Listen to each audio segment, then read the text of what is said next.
কেন এমন ভাবে লেগে আছে? তুমি সুপার গ্লু লাগিয়েছো নাকি? হাতও ধোনি মনে হয়। আমি আজকে তাড়াতাড়ি ফিরে এসেছি। এই মা এসেছে, আমি একটা ছুরি নিয়ে আসি। তুমি কি চাও নিজের হাত কেটে ফেলতে? তোমার হাত কাটবো। তোমার এত পার্সেল কেন আসে? তুমি কি করছো? আমি ব্যায়াম করছি। আমি একটু আগেই ছেলেদের কণ্ঠ শুনেছিলাম। ওটা কুকুর, কুকুর ডাকছিল। আমি কুকুর। আমি না থাকায় বাসায় কোনো ছেলেকে লুকিয়ে রেখেছো নাকি?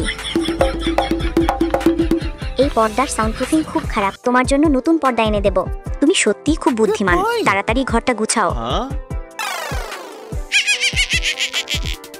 আজ রাতে তোমার রিতা আন্টির ছেলেকে ডেকেছি, তোমাকে দেখতে আসছে। কে?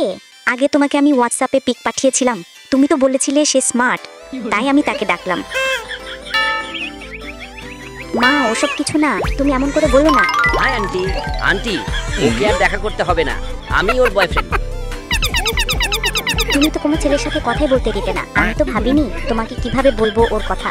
বোকা মেয়ে, তুমি যখন স্কুলে পড়তে প্রতিদিন তোমাকে বাসা পর্যন্ত পৌঁছে দিত যে ছেলেটা, সেটাই তো এই ছোকরা। আজকে ফিরতে দেরি হয়ে গেল।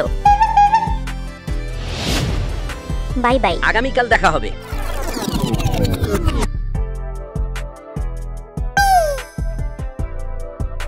মনে হচ্ছে পার্সেলটা অপরিচিত কেউ পাঠিয়েছে।